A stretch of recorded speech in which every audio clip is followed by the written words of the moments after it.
साल बदलने के साथ ही अब नए साल में कई बड़े बदलाव भी होने जा रहे हैं।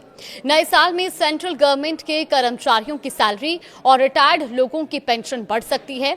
इसके अलावा 1 जनवरी से सीएनजी और घरेलू पीएनजी के दाम 2 से 3 रुपए तक कम हो जाएंगे। लेकिन कई बचत योजनाओं पर ब्याज भी घट सकता है।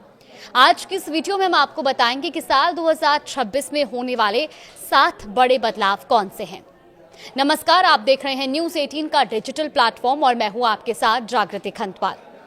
नए साल में 8वें वेतन आयोग से सैलरी बढ़ सकती है। जी हां, केंद्र सरकार ने 8वां वेतन आयोग लागू करने का ऐलान किया है और अभी टाइमलाइन नहीं बताई गई है, लेकिन ऐसा माना जा रहा है कि ये जनवरी 2026 से लागू हो सकता है। सरकार का कहना है कि इसका मकसद केंद्रीय कर्मचारियों की सैलरी, पेंशन और अलाउंस को रिवाइज करना है। इससे कर्मचारियों को मिलने वाली रकम बढ़ेगी और इसको आप ऐसे समझिए कि अगर 7वें वेतन आयोग के हिसाब से अभी आपकी बेसिक सैलरी 35,400 रुपए है, तो इसमें डीए और एचआरए के बाद ये करीब 65,500 रुपए हो जाती है। वहीं 8वें वेतन आयोग के बाद ये 1,10,000 के पार हो सकती है। दूसरा बड़ा बदलाव क्या होने जा रहा है, वो भी जरा आप ध्यान से सुनिए। नया इनकम टैक्स एक्ट लागू होगा। 1 अप्रैल 2026 से नया इनकम टैक्स एक्ट 2025 लागू होगा।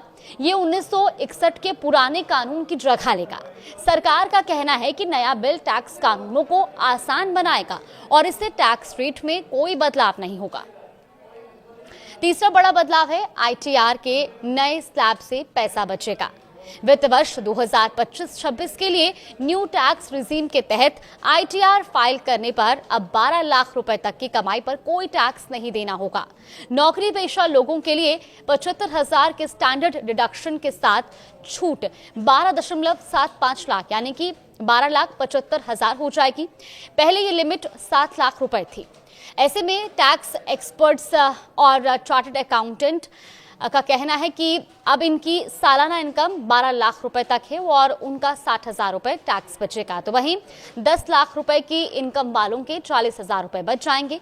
इसके अलावा जिनकी सालाना इनकम 20 से 24 लाख तक है, न्यू रिजीम में उनके लिए 25% टैक्स का नया स्लैब शामिल किया गया है। इससे पहले 15 लाख से ऊपर की आय पर 30% टैक्स देना होता था। इससे मध्यम और उच्च मध्यम वर्ग को टैक्स में बचत होगी। चौथा बड़ा बदलाव आपको बता दें, सीएनजी और घरेलू पीएनजी सस्ती होंगी। दरअसल petroleum and natural gas regulatory board ने 1 जनवरी 2026 से गैस ट्रांसपोर्टेशन चार्ज को कम किया है। इसके बाद देश के अलग अलग राज्यों में सीएनजी और घरेलू पाइप्ड नेचुरल गैस यानी कि पीएनजी की कीमतें 2 से 3 रुपए प्रति यूनिट तक घट जाएंगी। स्मॉल सेविंग स्कीम्स के ब्याज में कटौती एक बड़ा बदलाव है। इस महीने के आखिर तक स्मॉल सेविंग स्कीम की ब्याज दरों में कटौती का ऐलान हो सकता है। रिजर्व बैंक ऑफ इंडिया यानी कि आरबीआई ने रेपो रेट 25 बेसिस पॉइंट घटाकर 5.25% कर दिया है और ऐसे में सरकारी बचत योजनाओं की दरें भी कम होने का अनुमान लगाया जा रहा है। इसके अलावा इस साल बड़े बदलाव में कार 2 से 3% तक महंगी हो सकती हैं। मारुति, टाटा, एमजी और hyundai जैसी कंपनियों की गाड़ियां 1 जनवरी से महंगी हो सकती हैं। इसमें एमजी के दाम बढ़ाने की घोषणा भी एमजी की ओर से इसकी घोषणा कर दी गई है। वहीं बाकी कंपनियां भी जल्द ही इसकी घोषणा कर सकती हैं। इनपुट कॉस्ट बढ़ने से एमजी मोटर ने कारों की कीमत 2% तक बढ़ाई है और इसे एमजी हेक्टर 38,000 रुपए महंगी मिलेगी। एमजी के अलावा लग्जरी सेगमेंट में मर्सिडीज और बीएमडब्ल्यू ने भी 2 से 3% तक कीमत बढ़ाने का ऐलान किया है। 12 जनवरी से दिन में रेलवे रिजर्वेशन के लिए आधार जरूरी होगा।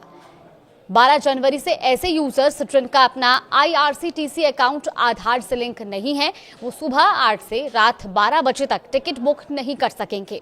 ये नियम केवल रिजर्व टिकट बुकिंग खुलने के पहले दिन के लिए ही है। रिजर्वेशन के लिए ट्रेन डिपार्चर की तारीख से 60 दिन पहले खुलती है। जिस दिन ये बुकिंग खुलती है, इससे ही पहले ये दिन माना जाता है। ऐसे में इसका मकसद ओपनिंग डे पर ज्यादा से ज्यादा पैसेंजर्स को ऑनलाइन टिकट बुक करने का मौका देना है और फर्जी अकाउंट्स के जरिए होने वाली बुकिंग को रोकना है। तो ये 7 बड़े बदलाव जो कि आज से लागू होने जा रहे हैं और इसमें कुछ बदलाव जो कि आने वाले महीनों में लागू होंगे। फिलहाल देश और दुनिया की तमाम बड़ी खबरों के लिए आप देखते रहिए न्यूज़ 18।